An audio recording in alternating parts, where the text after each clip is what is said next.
Bonjour à tous, c'est Johan Koval et bienvenue dans ce nouveau format de vidéo. Ici, on va parler de séance de piste. Pourquoi faire une séance de piste? Pour prendre de la vitesse, pour prendre du rythme, travail de foncier, travail de résistance, bref, la piste est un complément dans votre entraînement, que vous soyez trailer, coureur sur piste, coureur sur route, bref, elle est vraiment utile à tout profil de coureur. Vous pouvez modifier l'intensité, modifier les quantités, modifier les récupérations, bref, il y a tout un tas de travail à faire. Et tout au long de cette rubrique, je vais vous présenter différentes séances que vous pourrez ensuite adapter en fonction de votre niveau et de vos envies sur le moment.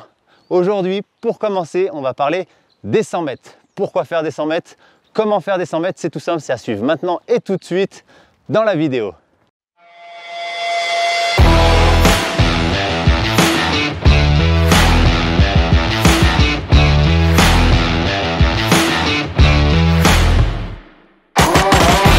Avant toute chose, pensez à arriver bien échauffé sur votre séance de vitesse. Vous ne le savez peut-être pas, mais on sollicite beaucoup plus sa musculature lors d'une séance de vitesse et forcément on augmente le risque de blessure. Alors forcément quelques conseils s'imposent. Un bon footing progressif, des étirements actifs, j'entends par étirements actifs des étirements de 6 à 8 secondes par membre, des gammes progressives, on monte en puissance, en intensité, en fréquence, pour être le plus chaud possible et je me répète, éviter tout risque de blessure. Quel que soit son âge, on peut s'effectuer une séance de vitesse tant que l'échauffement sera approprié avant d'aborder celle-ci. Également, bien s'hydrater et arriver avec une bonne nuit de sommeil avant d'effectuer celle-ci. Tous ces petits conseils, détail plus détail, on évite le risque de blessure. Qu'on soit coureur sur route, marathonien, trailer ou coureur de très longue distance ou coureur sur piste, la séance de vitesse est importante pour tout profil. Vous allez pouvoir moduler, adapter votre rythme, adapter les séances et vraiment faire un contenu diversifié pour vous permettre d'apporter une touche de vitesse, une touche de sensation qui sera différente de vos allures de course. Lorsque vous regarderez cette vidéo, surtout, faites ce que je dis, ne faites pas ce que je fais.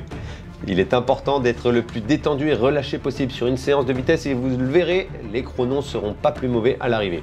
J'ai tendance depuis de nombreuses années à avoir les épaules trop crispées, trop la tête dans les épaules, être un peu verrouillé du haut du corps et ça me dessert sur les fins de course. Essayez d'avoir une attitude le plus relâchée possible. On regarde au loin, on essaye de détendre ses mains, d'avoir les mains bien ouvertes, bien détendues, bien relâchées et d'avoir une belle attitude de course. Si on se visualise dans une belle attitude de course, une belle foulée, le pied dynamique au sol, forcément on sera beaucoup plus détendu, beaucoup plus relâché et je vous le dis, les chronos seront forcément similaires, voire plus rapides à l'arrivée. Aujourd'hui, sur cette séance, 10 fois 100 mètres, récup 50 mètres marche, 50 mètres trot. Vous le verrez à la fin de la vidéo, plusieurs exemples d'autres vidéos sur des séances de 100 mètres. Très important les 100 mètres, une distance très courte, on peut en enchaîner beaucoup et à la fois récupérer correctement. Mais vous verrez que quand même sur la durée, elle est fatigante, elle laisse des traces.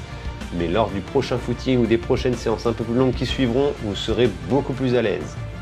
Je me répète encore une fois, le coureur de fond, de grand fond, a autant intérêt qu'un sprinter à faire de la vitesse, gagner de la puissance pour être plus à l'aise dans une allure de course inférieure, prendre du plaisir, entretenir votre motivation.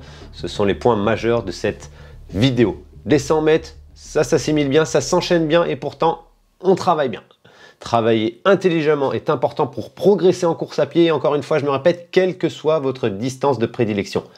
Voilà, j'espère que cette vidéo vous aura plu. Quelques idées de séances de 100 mètres qui s'affichent juste ici à votre écran pour pouvoir diversifier et n'hésitez pas à regarder d'autres vidéos de mon programme où je vous explique plusieurs types de séances, comment les faire, comment les effectuer et d'autres vidéos sont bien sûr à suivre sur cette nouvelle rubrique des séances de piste. Voilà, alors comme à mon habitude, j'espère que cette vidéo vous aura plu, qu'elle aura été explicite, constructive.